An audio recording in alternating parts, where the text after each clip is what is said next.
302장, 새 찬송가 302장, 동일 찬송가 408장 찬양드립니다.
사도신경으로 신앙 고백드립니다.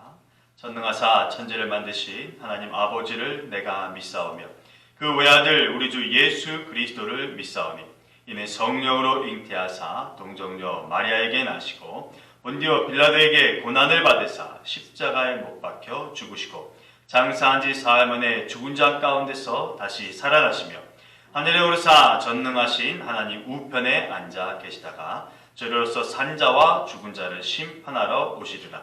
성령을 믿사오며 거룩한 공회와 성도가 서로 교통하는 것과 죄를 사하여 주시는 것과 몸이 다시 사는 것과 영원히 사는 것을 믿사옵나이다.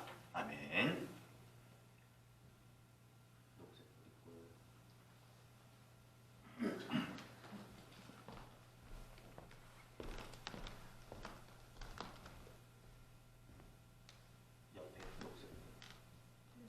옆면에 마이크 불이.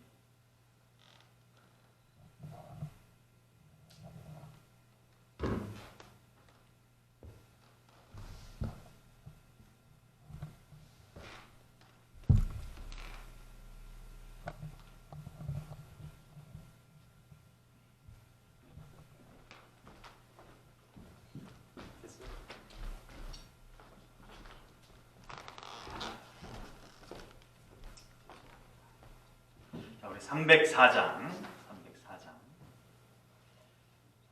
찬양 드리겠습니다. 새 찬송가 304장, 통일 찬송가 404장입니다.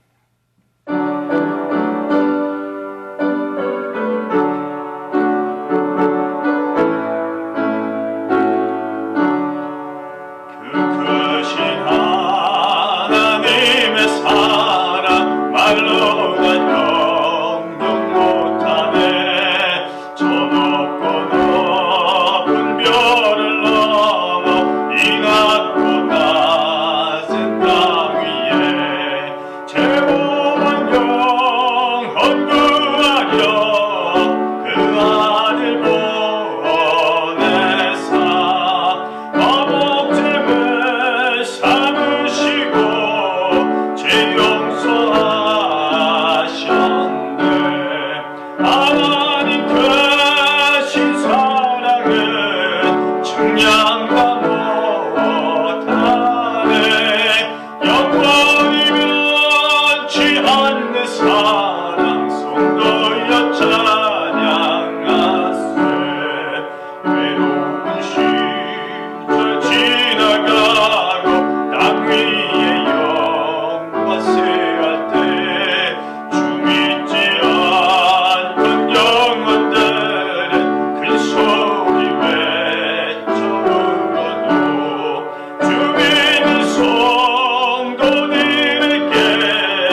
신약 성경 마가복음 12장 28절로 34절까지의 말씀 함께 하겠습니다.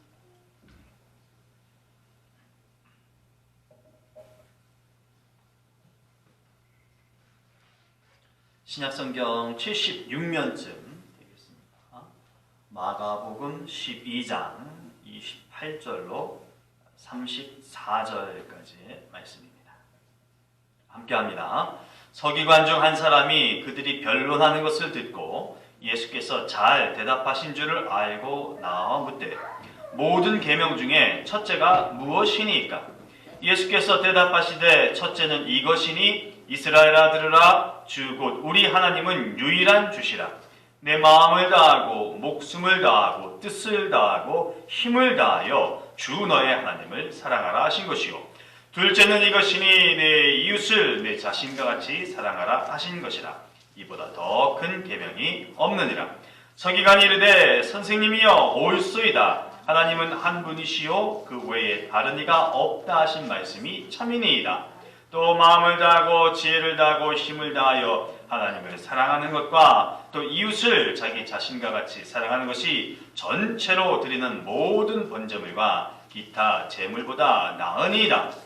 예수께서 그가 지혜 있게 대답함을 보시고 이르시되 내가 하나님의 나라에서 멀지 않도다 하시니 그 후에 감히 묻는 자가 없더라. 아멘. 하나님의 말씀입니다. 기도합니다. 좋으신 하나님 감사합니다. 생명의 말씀을 읽었습니다. 이 말씀을 읽게 하신 주님 감사합니다. 말씀을 읽은 것으로만 감격해 하지 말게 하시고 실천하고 삶으로 살아내게 도와주시옵소서. 그를 통하여 하나님께서 주시는 은혜를 체험하는 우리의 생애가 되게 하시옵소서. 더불어 성령의 능력을 의지하며 말씀을 선언하고 함께 나누는 이 시간 가운데에도 하나님께서 주시는 은총이 은혜가 있도록 도와주시옵소서. 예수님의 이름으로 기도합니다. 아멘. 모든 일에는 사실 원인이라고 여길 수 있는 어떤 사건, 이유 있기 마련입니다. 배탈이 났다라고 하는 것은 뭘 잘못 먹었거나 아니면 너무 많이 먹었을 그런 과식을 했을 가능성이 있습니다. 타고난 머리를 탓하기도 하지만 정말 열심히 공부했는가라고 하는 것을 되짚어 보면 공부에 전념했는가라는 것을 따져 묻는다면 고개를 숙일 수밖에 없는 그런 일이 있기도 합니다. 28절 말씀을 다시 한번 볼까요? 서기관 중 한 사람이 그들이 변론하는 것을 듣고 예수께서 잘 대답하신 줄 알고 나와 묻되 모든 계명 중에 첫째가 무엇이니까? 라고 합니다. 이 이야기도 이유가 있습니다. 원인이 있습니다. 우리가 계속해서 보는 사건이 작은 소제목이 논쟁 혹은 토론이라고 할 수 있는 형식의 것입니다. 물론 진의는요 무엇인가 서로 알고 있는 것에 대해서 서로 논하고 질문하고 답하고 서로의 지식을 뽐내고 잘 알고 있고 모르고 있고 어떤 의문에 대한 답을 얻고자 하는 것은 절대 아닙니다. 어떻게 해서든지 순전히 예수님을 올가매어서 예수님을 죽일 수 있도록 죽음에 이르고자 하는 것이 이들의 진의이죠. 일종의 수작을 지금 토론 형식을 빌어서 부리고 있는 것에 불과합니다. 그럼에도 이 전체 형식은 논쟁입니다. 지금 이 미국 땅에서 가장 핫하다고 하는 스포츠 프로 미식축구의 와일드카드 주간이라고 합니다. 대단히들 중요하게 여기는 것 같던데요. 아무튼 지금의 방식은 토너먼트예요. 그래서 한 팀이 이기면 진 팀은 떨어지고 이긴 팀이 위로 올라가서 승자승 원칙에 의해서 최고까지 올라가는 그런 형식입니다. 지금 예수님이 보이시는 이 논쟁 형식이 마치 토너먼트 같아요. 한 상대 물리치고 나면 또 다른 상대가 나와서 예수 앞에 다짜고짜 논쟁 벌이자고 하고 아무튼 갑론을박 쟁론을 하는 그런 형식 이어지고 있습니다. 어떤 부류의 사람들이 있었을까요? 기억을 더듬어 보면 대제사장들과 서기관들과 장로들이 예수님과 1차전을 치렀다가 대패를 하죠. 그런 연후에 그들이 사람들을 매수해서 바리새인과 헤롯 당원들의 몇 사람들이 예수님께 나와서 논쟁을 벌였습니다. 그리고 또 사두개인이라고 하는 사람들도 나와서 논쟁을 벌였어요. 그러고 보면 거반 3차전, 3차 방어전을 예수님께서 치르신 것 같아요. 그리고 났는데 오늘 서기관 중에 한 사람이 예수님께 질문하면서 나오는 거죠. 마치 4차 방어전을 치르는 것 같은데 말씀을 이렇게 쭉 보다 보면 이게 이제 마지막이구나 이런 것들이 좀 여겨지기도 합니다. 서두에 대부분의 사건에는 이유가 있다는 말씀을 잠시 나눴는데 지금 이렇게 많은 사람들이 예수 앞에 나와서 논쟁을 벌이는 것도 이유가 있습니다. 예수님께서 성전 정화를 하셨다라고 하는 그 사건이죠. 그 일이 정말 잘한 것이 맞습니다. 성전을 성전답게 성전 안에서는 하나님께서 원하시는 일들이 일어나게끔 해야 되는 것이 맞고 정확하고 합당한 일을 했음에도 불구하고 기득권층들이 예수님의 그 행동에 대해서 거부 반응을 일으킨 거죠. 그 당시에 종교 지도자들이 굉장히 민감하게 못마땅하게 여긴 것입니다. 가장 중요한 것은 그렇게 못마땅하게 예수님이 한 행동을 여겼던 것은 자기들의 지지층이 그렇죠? 이권이 소멸될 것에 대한 염려, 흔들렸기 때문입니다.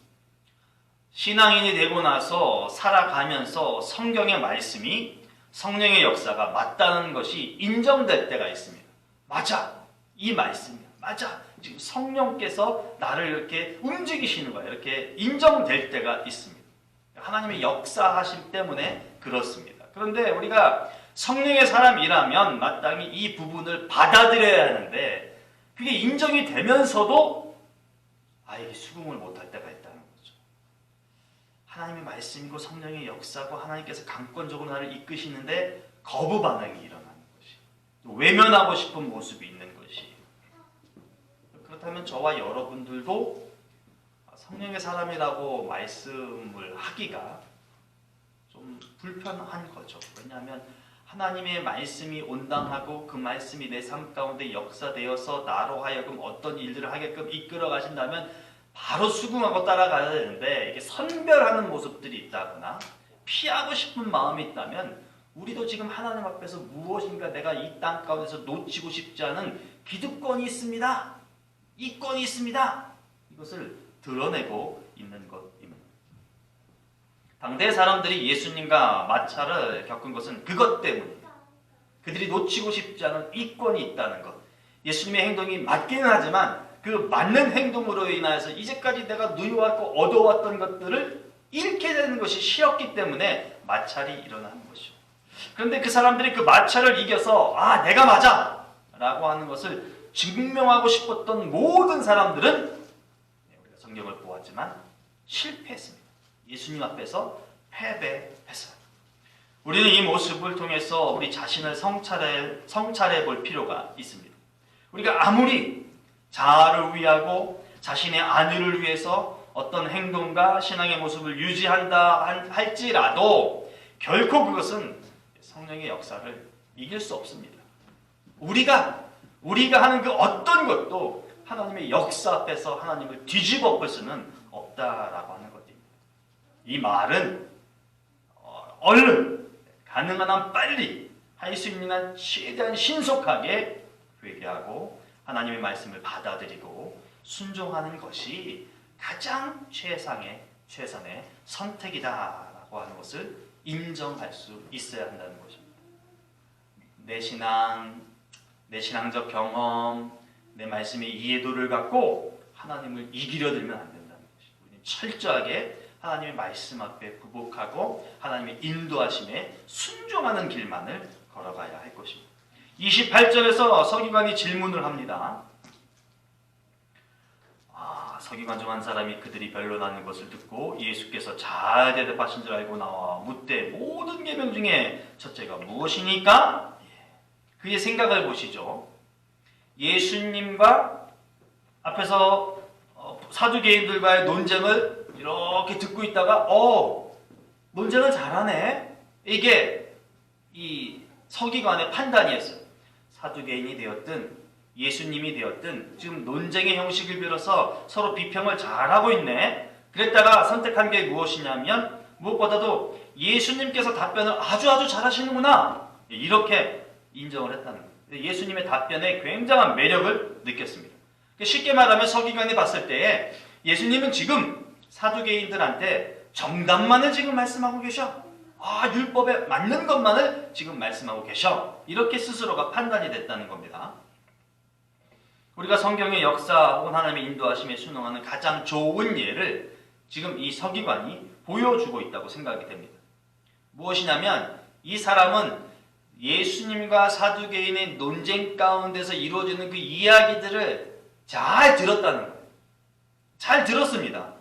그들이 변론하는 것을 듣고 라고 기록하고 있기 때문에 이 사람은 1차적으로 잘 들었어요.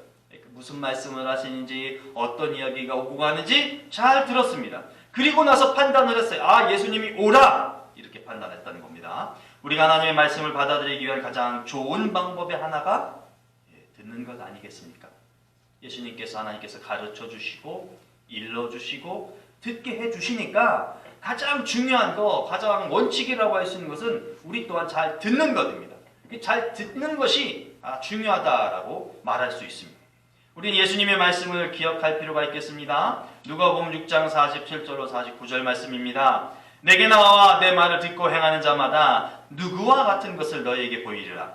집을 짓되 깊이 파고 주추를 반석 위에 놓은 사람과 같으니 큰 물이 나서 당류가 그 집에 부딪히되 잘 지었기 때문에 능히 요동하지 못하게 하였거니와 듣고 행하지 아니하는 자는 주추 없이 흙 위에 집 지은 사람과 같으니 탕류가 부딪힘에 집이 곧 무너져 파괴됨이 심하니라 하시니라. 아멘. 듣는 게 얼마나 중요하다, 듣고 행하는 게 얼마나 중요한지를 예수님께서 친히 말씀해 주셨어요. 그런데 서기관이 듣고 예수께서 잘 대답하신 줄 알고, 성경은 이렇게 기록합니다. 여러분, 예수님께서 잘 대답하신 줄 이 서기관이 어떻게 알았을까요? 이거 굉장히 궁금합니다. 해서 저와 여러분들은 이쯤에서 이 사람이 어떤 일에 종사하는지 좀 알고 갈 필요성이 있을 것 같아요. 이미 알고 계시리라고 생각이 되지만 다시 한번 짚고 넘어가죠. 성경에 기록하기를 서기관이라고 했어요. 문득 머리에 이렇게 여러분들 뇌리에 스쳐 가실 겁니다. 서기라고 하니까 이 사람이 무엇을 알는지. 이 본문과 동일한 본문 마태복음 22장 35절, 그러니까 마태복음 20장 35절에는 이 사람을 향해서 율법사라고 기록을 했어요. 그리고 새번역 성경이나 현대인의 성경이나 공동번역 성경은 율법학자라고 했습니다. 그러니까 율법에 대해서 공부한 사람이에요. 원문 그대로 서기관을 풀어보면 글 베끼는 사람입니다. 글을 이렇게 베껴 나가는 사람이에요. 듣든 보든 그걸 베껴 나가는 사람이에요.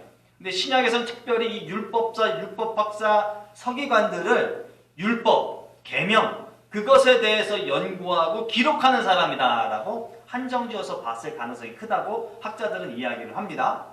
그러니 하나님의 말씀이라고 말할 수 있는, 율법이라고 말할 수 있는, 계명이라고 말할 수 있는 것을 확실하게 알고 있는 사람이 분명한 거죠.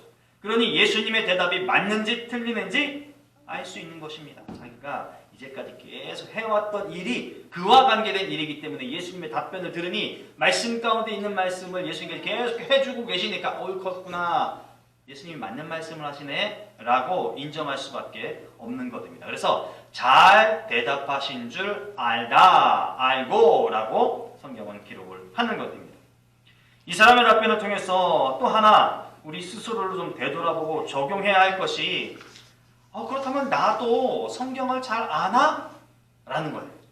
우리가 성경을 잘 알고 있는가? 라고 말할 수 있는 수준이 되고 있는가? 라고 하는 것입니다. 물론 여기에 우리 모두는 사실은 자유롭지 못해요. 왜냐하면 하나님의 말씀에 대해서 옳고 그르고 판단해서 알고 모르고 이렇게 할 수 있는 것이 아니기 때문에 그렇죠. 경전이잖아요. 성경이잖아요. 1.1획도 틀린 바가 없는 하나님의 말씀이잖아요. 그러니까 그 말씀에 대해서 내가 옳고 그르고 이것은 약간 삐딱하고 이것은 좀 받아들이기 좀 불편하고 이렇게 논할 수 있는 것은 아니라는 거죠. 그것을 말하는 것이 아니라, 그것을 말씀드리고 싶은 게 아니라 적어도 하나님의 말씀입니다, 아멘 하고 받아들일 수 있는 그런 자세가 우리 가운데 있는가 하는 것입니다. 하나님의 말씀에 대해서 선언되었을 때 그 말씀을 내가 아멘, 소위 뭐 가슴을 무겁게 하는 말씀이라고 할지라도 하나님의 말씀이라고 한다면 아멘, 가슴에 찔림이, 마음에 찔림이, 뇌리에 찔림이 있다 할지라도 하나님의 말씀이기 때문에 아멘 하고 받아들일 수 있는 그 말씀에 대한 알미 우리 가운데 있냐라고 하는 것이죠. 무엇이든 하나님의 말씀을 듣고 아멘으로 확답을 하려면 우리 또한 말씀을 알고 있어야 될 준비가 되어 있어야 되지 않겠냐 하는 것입니다. 그래서 이 서기관의 한 행동을 빗대어서 우리가 해야 될 것은 그렇기 때문에 알아야 하기 때문에 하나님의 말씀이 무엇인지를 기억해야 되기 때문에 우리는 말씀을 읽고 말씀을 또 읽어야 되는 그런 수순을 늘 가져야 할 것입니다. 디모데가 어떤 상황에서 성장했는지 바울이 디모데에게 한 말의 표현을 좀 보시죠. 디모데후서 3장 15절에 이렇게 말합니다. 또 어려서부터 성경을 알았나니. 바울이 디모데에게 하는 얘기예요. 그러니까 디모데가 어려서부터 성경을 알았다는 거예요. 성경은 능히 너로 하여금 그리스도 예수 안에 있는 믿음으로 말미암아 구원에 이르는 지혜가 있게 하느니라. 아멘. 어려서부터 말씀을 읽어서 디모데가 성경을 증거하는 전도자가 되었을 수 있는 그런 환경이 되었다라고 하는 거죠. 하나님의 말씀 구원에 이를 수 있는 그런 믿음을 가질 수 있는 그런 여건을 가질 수 있었다라고 하는 거예요. 그러니 우리도 하나님의 말씀을 지속적으로 읽어야 되리라 판단이 됩니다. 자, 이 서기관 율법사의 질문은 율법의 첫째가 되는 게 무엇입니까? 라고 물었어요. 이 첫 번째라고 하는 것은 1번부터 10번까지 있다면 1번부터 600번까지 있다면 1번이 뭡니까? 라고 순서상의 첫 번째 그런 의미가 좀 담겨 있을 법해요. 또 하나 600여 혹은 뭐 많은 그 율법 가운데 가장 중요한 것이 무엇입니까? 라고 했을 때의 그 첫째 중요도나 가치 있어서 첫째 이것이 무엇입니까? 라는 질문의 의미도 담겨 있다라고 생각이 됩니다. 모든 계명 중에 첫째가 무엇입니까? 라고 말했기 때문에 궁금한 거예요. 여러 가지 계명 중에서 첫째가 무엇입니까? 순서상에도 그렇고 중요도도 그렇고 기본적으로 율법에 정통한 사람들은 지켜야 할 법, 내 몸을 통해서 지켜야 할 법이 무엇인지를 알고 있는 사람이에요. 그리고 내가 하지 말아야 될 금지 법령도 알고 있는 사람들이에요. 그러니까 우선순위가 되는 것을 굉장히 중요하게 여기면서 궁금해할 여지가 충분히 있는 것이죠. 답변을 예수님이 하십니다. 자기가 많은 율법을 알고 있다 할지라도 예수님께 답을 하고 자기가 질문을 하고 자기가 대답을 하는 게 아니라 질문을 하고서는 예수님의 답을 기다려요. 당연합니다. 나는 질문자고 예수님은 답변하셔야 되는 사람이기 때문에 그래요. 이 부분을 우리가 미루어 짐작해서 우리 삶에 좀 적용을 했으면 싶어요. 때로 우리는 어떤 일이나 무엇에 대해서 궁금해할 때 이 당사자에게 묻지 않는 경우가 있다는 거예요. 여러분 신앙생활 하면서도 궁금한 게 너무 많은데 신앙 상담이라고 하는 미명하에 권사님한테 가서 물어봐야지. 장로님한테 가서 물어보면 답이 있을까? 라고 하면서 신앙에 연륜이 있어 보이는 사람들한테 찾아간단 말이에요. 신앙생활의 척도는 누가 주는 거냔 말입니다. 하나님이에요. 하나님. 그래 정말 궁금하다면 하나님을 직접 만나지는 못한다 할지라도 하나님께서 허락하신 말씀을 좀 읽고 하나님께서 나에게 깨달음을 주시기 위해서 하나님과의 관계, 하나님과의 맺어야 될 시간을 마땅히 가져야 함에도 불구하고 그런 길을 택하기보다는 신앙심이 깊은 권사님 찾아가고 신비함을 좀 볼 줄 안다는 어떤 사람을 찾아가서 나의 문제 혹은 내가 갖고 있는 궁금증을 그에게 묻는단 말이에요. 하나님과의 관계에서 자꾸 제3자를 결부시킨다는 말입니다. 여러분 사회관계나 교회 안에서도 또한 있는 일들이에요. 어떤 일, 어떤 것에는 담당자가 있고 책임자가 있는데 그에게 가지 않아요.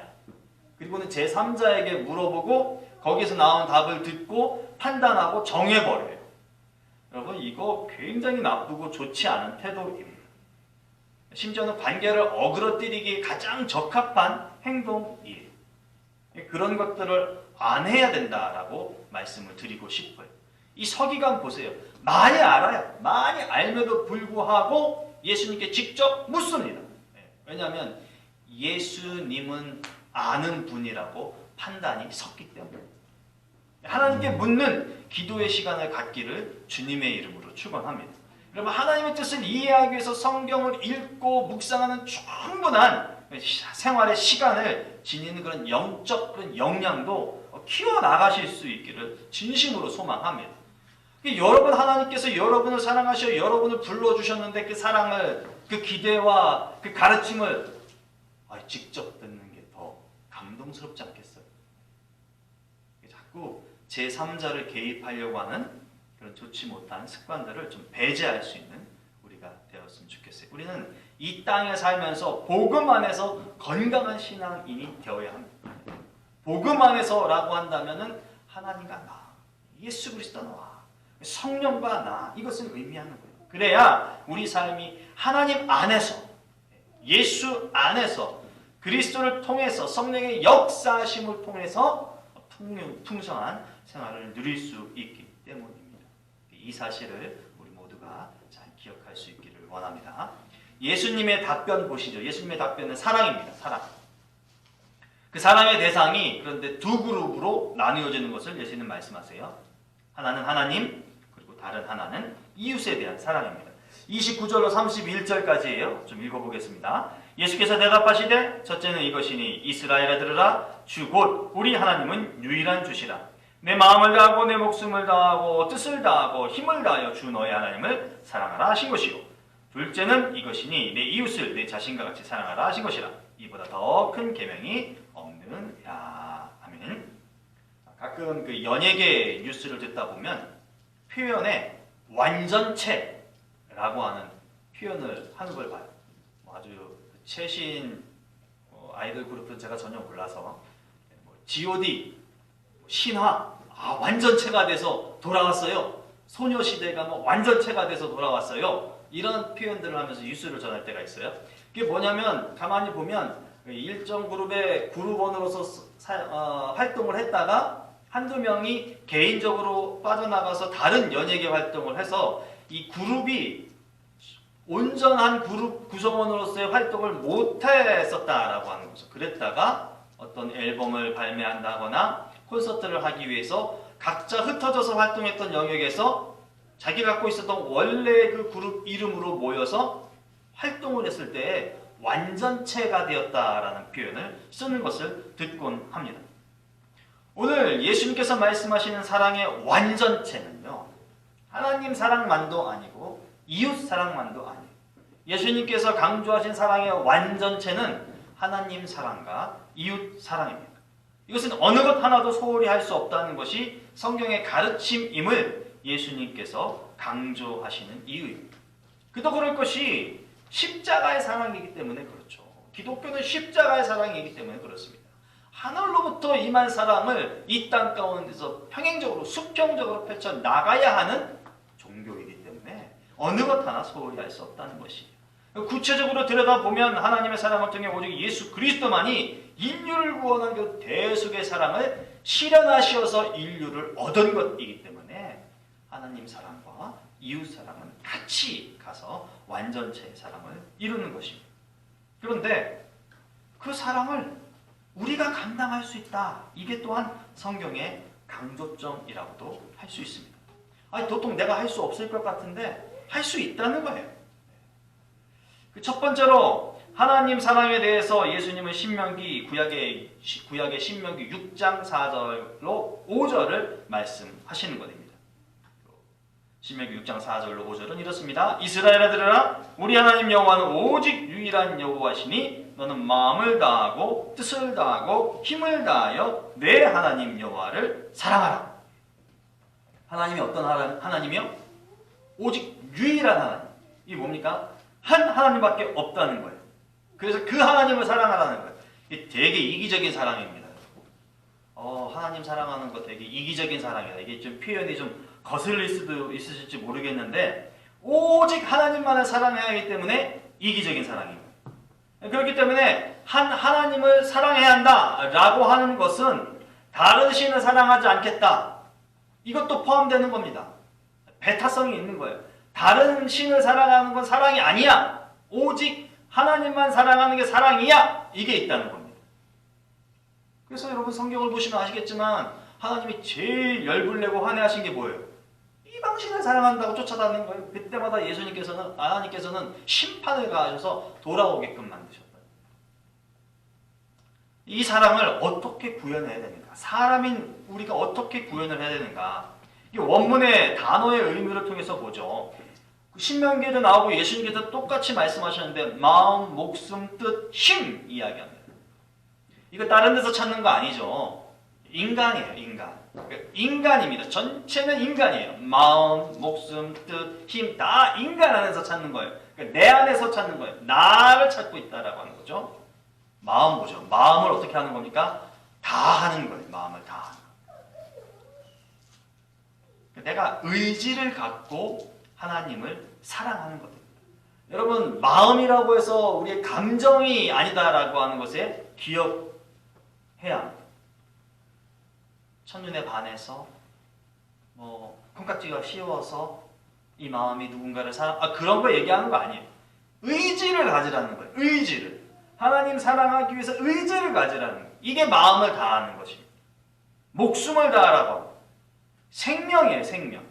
그러니까 어느 한 지점에서만, 어느 한 한계점에서만, 어느 한 부분에서만 이렇게 해서 사랑하라는 거 아니에요. 전체 생명을 다하여서 사랑하라라고 하는 것입니다.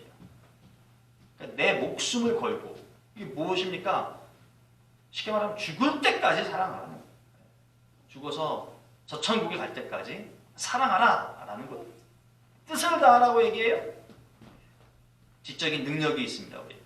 생각하는 힘이란 뜻이. 그러니까 생각하면서 아무 생각 없이 그냥 그러지 말고 어떻게 사랑해야 되는지, 내가 사랑하는 존재가 누구인지 생각하면서 뜻을 기억하면서 통찰력을 갖고 하나님 한 분만 사랑해라 라고 합니다. 그런데 이 보편적으로 이 뜻이라고 하는 것은 맨 처음에 말한 마음과 일맥상통한다고 여겨져요. 그러니까 이것도 의지를 갖고 생각하려고 하고 의지를 갖고 하나님을 기억하려고 하고 이런 것들이 포함된다라고 볼 수 있는 거죠. 마지막으로 힘을 다하라고 합니다. 내게 있는 능력, 내게 있는 활동력, 나의 그 생명력, 이 모든 것들을 동원해서 하나님을 사랑하는 거예요. 그러니까 내가 사랑하는 거예요, 여러분. 내가 내 생명을 갖고 내 의지를 다하고 내 생각을 갖고 죽을 때까지 활동할 수 있을 때까지 힘을 다해서 주를 사랑하는 것. 그런데 이렇게 쪼개서 얘기했단 말이에요. 이렇게 쪼개서 얘기했다고 해서 이걸 나눌 수 있을까? 마음, 뜻, 몸, 생각, 힘 이렇게 나눌 수 있을까? 못 나눠요, 여러분. 왜냐? 나잖아요, 나. 나이기 때문에 이거 나눌 수 있는 것이 아닙니다. 그러니까 몸이 가면 마음이 가 있는 거예요. 근데 몸이 안 갔다? 마음이 안 가 있는 거예요. 하나님 생각이 없다? 네. 몸이 안 가요. 내가 하나님과 말씀을 읽고 기도 시간이 있다? 마음이 가 있는 거예요. 분리하면서 몸은 딴 데가 있지만 나는 하나님을 생각하고 있어. 내 생각은 딴 데가 있지만 내 의지는 하나님을 생각하고 있어. 변명입니다. 변명. 구차한 변명이에요. 아니에요. 함께 가는 겁니다. 함께 가는 거. 그러니까 나눌 수가 없는 거예요. 제한적이지 않아요. 게다가 무엇을 가장 강조합니까? 목숨을 다, 뜻을 다, 힘을 다, 마음을 다. 제한적이지 않다는 거예요. 부분적이지도 않다는 거예요. 그러니까 나라고 하는 전 인격체가 온전히 하나님께, 이 표현이 합당할런지 모르겠지만 올인 하는 거예요. 올인. 다 집어넣는 거. 이 사랑 보니까 어머니의 사랑이 가장 유사하고 흡사한 것이 아닐까 싶어요. 자녀들을 향한 사랑이, 자녀들을 향한 어머니의 사랑이 이럴 듯합니다. 그러니까 우리가 하나님을 사랑함이 전부여야 된다라고 하는, 이게 쉽지 않기 때문에 의지도 갖고 통찰력도 갖고 몸도 움직여서 그렇게 하라는 거죠. 연애하는 것 같이 그냥 그런 것이라면 감정 따라 움직이는 거니까 이렇게 표현하지 않을 거예요. 근데 하나님 사랑은 그게 아니라는 거예요. 힘쓰지 않으면 하나님의 사랑은, 하나님을 사랑한다는 것은 이룰 수가 없기 때문에 힘을 쓰라 이렇게 이야기를 합니다. 두 번째는요, 이웃사랑. 이웃사랑인데 통상적으로 생각하는 그런 것이 아니에요. 이게 좀 놀랍습니다. 이웃사랑에 대한 예수님의 답변의 말씀은 구약의 레위기예요. 레위기 19장 18절 말씀은 이렇습니다. 원수를 갚지 말며 동포를 원망하지 말며 내 이웃 사랑하기를 내 자신과 같이 사랑하라. 나는 여호와이니라. 여러분, 여기에 이웃에 대한 정의라고 할까, 이걸 확인할 수 있는 구절처럼 여겨져요. 원수를 갚지 말고 동포를 원망하지 말라.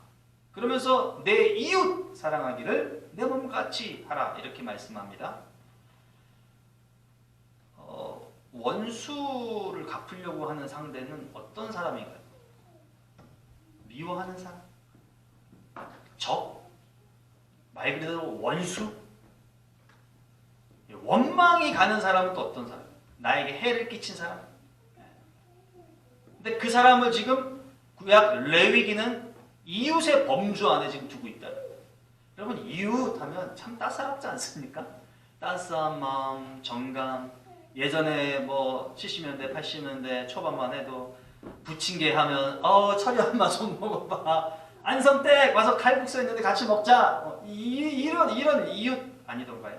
근데 거기에 원수가 개입이 되고 원망이 갈 만한 사람이 개입되는 것은 통상적이지 않다라고 하는 거죠. 이게 가능하겠냐고요. 인간인 우리 안에. 아니, 보편적인 인간이 무슨 손양원 목사님도 아니고 아들내미 죽인 사람을 아들로 입양을 시켜서 그를 성장을 시키겠냐고. 이거 이제 합당치가 않은 거예요. 이룰 수가 없는 것이에요. 근데 성경은 그게 된다라고 말을 하고 있다는 거죠. 그래서 첫 번째 계명이 중요할 수밖에 없는 겁니다. 그래서 순차적으로도 첫 번째 계명이고 같이 있어도 첫 번째 계명이다라고 예수님은 말씀을 하시는 거예요. 하나님 사랑에 집중하고 그 사랑에 의해서 거듭난 자들이라면 십자가의 사랑을 경험하고 예수 그리스도의 대속의 구원을 경험했기 때문에 이해할 수 없는 사랑, 받아들일 수 없는 행동들을 하는 모습들이 있다는 거예요. 그래서 첫 번째 사랑에 올인하고 첫 번째 사랑으로 거듭나고 첫 번째 사랑을 체험하는 것이 이 시대를 그리스도인으로서 살아가는데 가장 중요하다라고 하는 것이죠. 그래서 그것을 실천해 나갈 수 있기 때문입니다. 예수님의 말씀을 다시 한번 상기해 보죠. 예수님께서 마가복음 10장 27절에 이렇게 말씀하셨습니다. 예수께서 그들을 보시며 이르시되 사람으로서는 할 수 없으되, 사람으로서는 할 수 없으되 하나님으로는 그렇지 아니하니 하나님으로서는 다 하실 수 있고, 죽은 자도 살려내실 수 있고, 병든 자도 이렇게 세울 수 있고, 어그러졌던 관계도 회복시킬 수 있는 것. 사람은 못해, 사람은 못해. 그러나 하나님은 다 하실 수 있다. 이 말씀이 우리의 힘이 될 수 있기를 소망합니다. 여러분, 바울도 이와 같은 말을 합니다. 빌립보서 4장 13절 말씀. 내게 능력 주시는 자 안에서 내가 모든 것을 할 수 있다. 내가 가난에 처했을 수도 있어. 내가 부자로도 살 수 있어. 내가 웃으며 살 수도 있어. 내가 비천한 가운데도 살 수 있어. 왜? 그렇게 살아갈 수 있는 능력을 주시는 분이 내 안에 있기 때문에 나는 높았다가도 낮아졌어도 살아갈 수 있고, 낮았다가도 높아졌어도 살 수 있는 그런 존재라는 거죠. 그런데 엄밀히 따져보면 바울이 사는 게 아닌 거예요. 내가 사는 게 아닌 겁니다.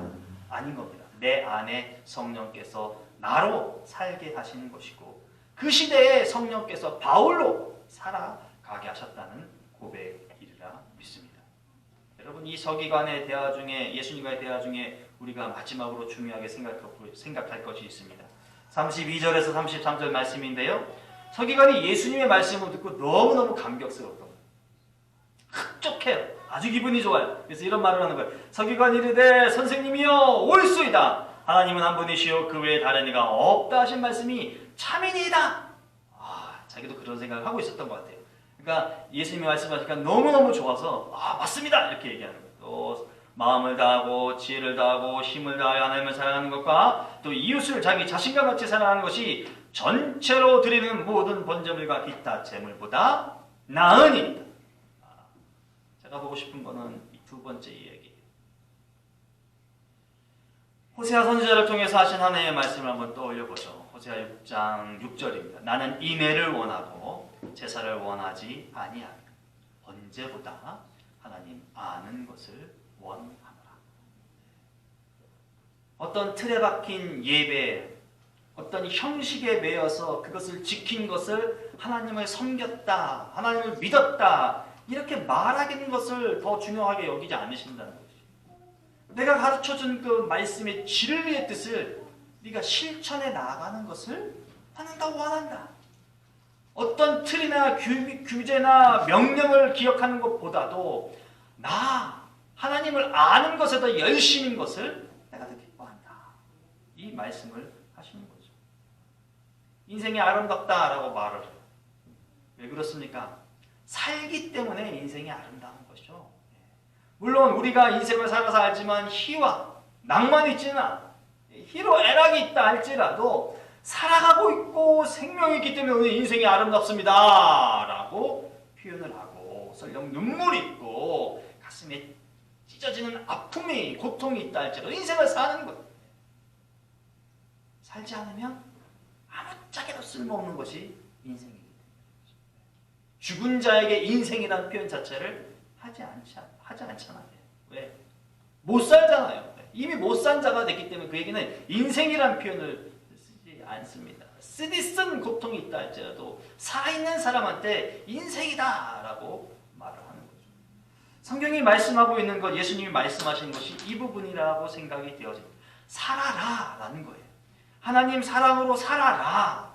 이웃 사랑으로 살아라. 이 말은 달리 말하면 행동해라 라는 거죠. 실천해라 라는 거겠죠. 그럴 때에 그 안에서 사랑의 참 진미를 맛보게 될 것이기 때문입니다. 그리고 복음의 능력이 이것에 있음을 우리는 체험할 수 있기 때문입니다. 그래서 예수님은 그걸 강조하시는 거예요. 계명, 첫째, 둘째 다 좋지만 그것을 내가 살아내라. 놀라운 복음의 은혜를 누리는 우리 모두가 될 수 있기를 주님의 이름으로 축복합니다. 기도합니다. 하나님 감사합니다. 오늘도 주님의 말씀을 읽고 함께 나누었습니다. 하나님을 사랑하는 것, 하나님을 섬기고 하나님을 믿는 것 단순히 의식적으로만 할 수 있는 것이 아님을 예수님의 가르침을 통해서 알게 됩니다. 살게 하여 주시옵소서. 하루하루 매 시간 예수 그리스도를 사랑하는 삶을 살게 하시옵소서. 그 사랑을 통하여서 또 인간 대 인간을 사랑하는 그 삶마저도 이루는 우리가 되게 하여 주시옵소서. 우리가 홀로 할 수 없음을 너무나 잘 압니다.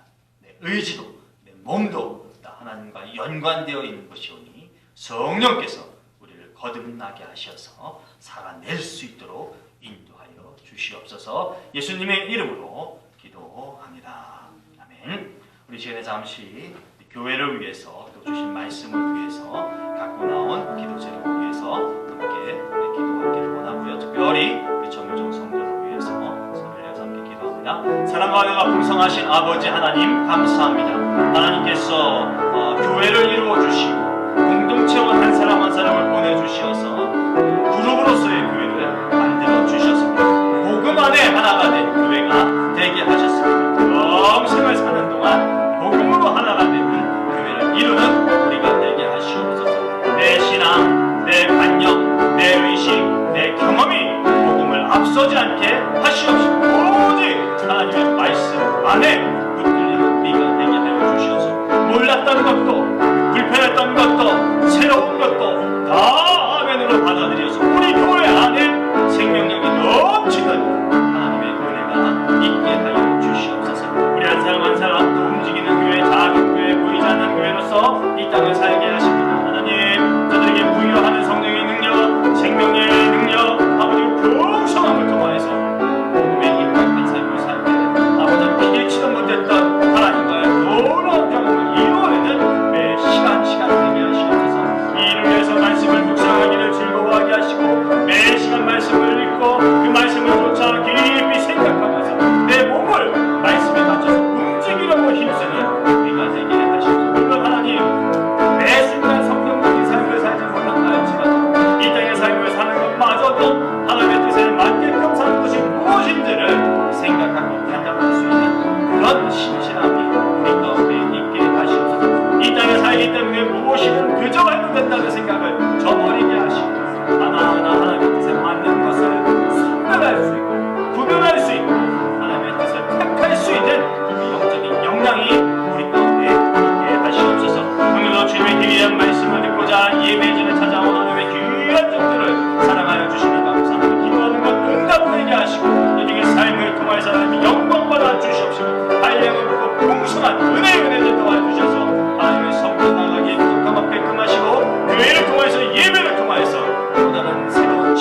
사모하며 교회의 아버지 찾아오는 이들이 하나둘씩 늘어나는 그런 우리 교회 되게 하시옵소서.